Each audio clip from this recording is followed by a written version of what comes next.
This is a construction technology event, and of course, HR is a huge factor in success of every construction company, and in fact, every other company. What is Joblio?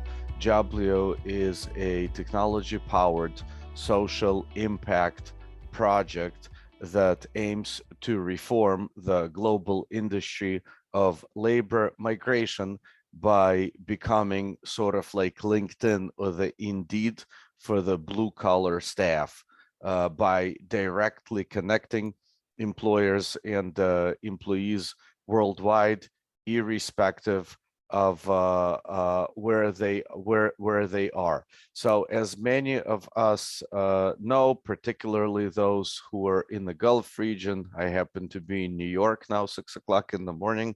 So, pardon me for speaking slow, but the employers in the developed world are not directly connected with the employees who are in the developing world, and there are networks of agents who are present in that chain. So to bring an example, you may have an employer in Saudi Arabia or in Ireland or in Australia for that matter, and the employer knows how to develop roads or develop real estate projects of sorts, but the employer historically outsources or delegates rather the function of recruitment of the staff that the employer needs to its HR department, which then proceeds to employ or engage agents who then in turn engage sub-agents in Africa and in Southeast Asia, and the sub-agents consequently create an informational barrier because they have a business model that dictates that they charge employees for finding them work. As a result, employers today are unable to interview the employees, select the employees, test their skills, and often enough, these functions are delegated to agents who then turn into salesmen because they make the job opportunity look more attractive than it actually is, so that they're able to charge various fees from the applicants.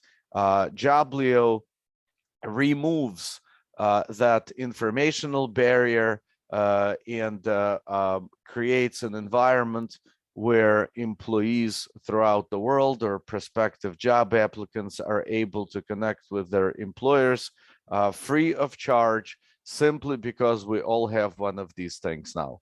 So technology has made transparency and compliance possible.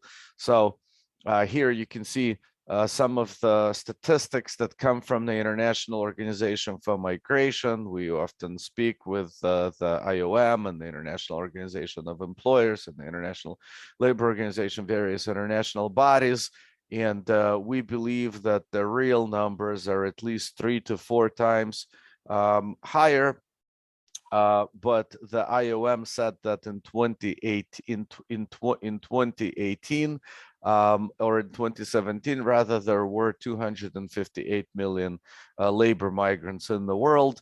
90% of them are low-skilled or unskilled, predominantly coming from remote areas of the developing countries. So if they are coming from India, they are unlikely to be from Mumbai or New Delhi. If they're from Nepal, they're unlikely to come from Kathmandu, and so on and so forth, which is a particularly vulnerable and naive segment, even of those populations that are a priori unsophisticated. Now, a lot of countries do not report intracontinental migrations. Nobody really is counting all the people moving from Botswana to Kenya, or from Bolivia to Chile, or from Kyrgyzstan to Kazakhstan.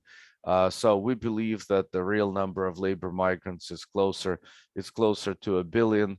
and it's the biggest market that's yet to be disrupted by technology. Now, the biggest problem, the biggest problem is that the workers, they incur debt because they don't have the money that the unscrupulous middlemen request them to pay. So they end up borrowing the money based on some sort of formula that they develop inside their own head, which is like, I'm going to Poland, for instance, somebody promised me a job in Poland, I'm going to make $3,000, therefore I'm okay to borrow $10,000, $15,000 because I'm going to pay it back within 3 to 6 months, and then I'm going to start helping my family.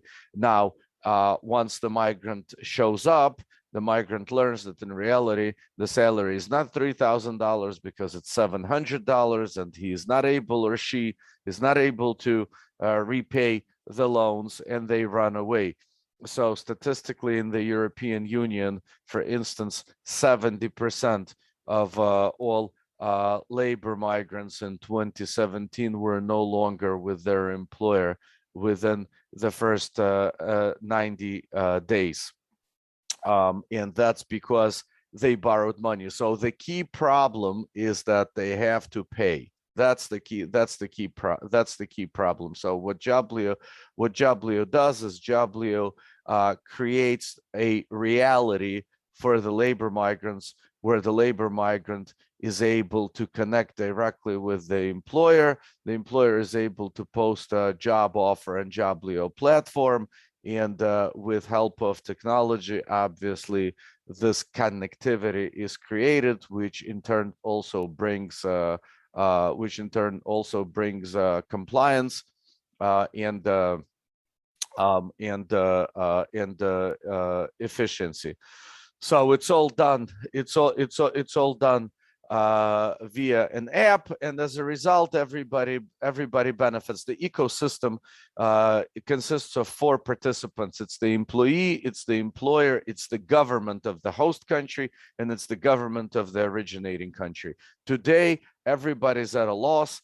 The employee gets cheated and abused and is inefficient because often the middleman recruits the employee to perform work that the employee is not fit to perform. The employer does not get the staff that it needs.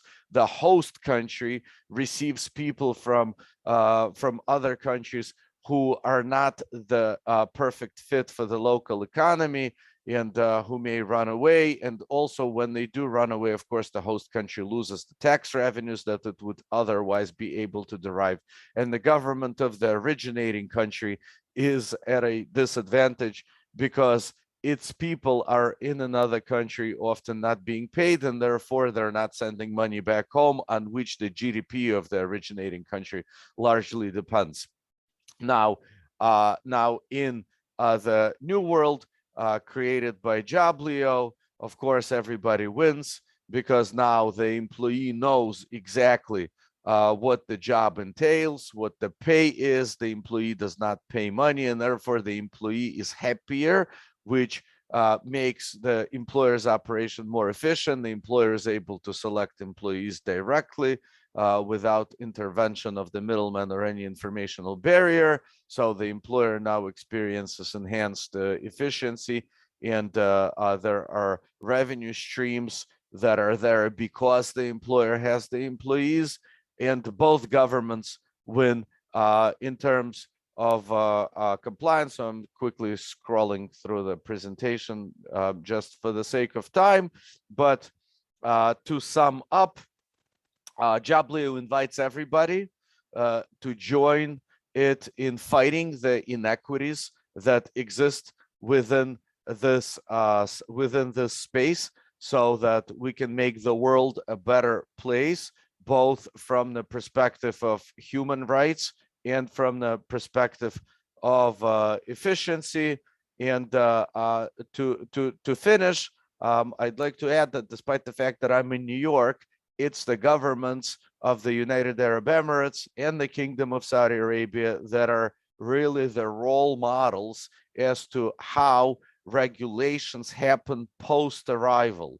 And what we believe is that we can be an add-on to all of the development that's happened inside the ecosystem in GCC by creating a recruitment environment that will be nicely synergized with existing regulatory frameworks in Saudi Arabia and in the United Arab Emirates. So on this note, I thank everybody and I look forward to your questions.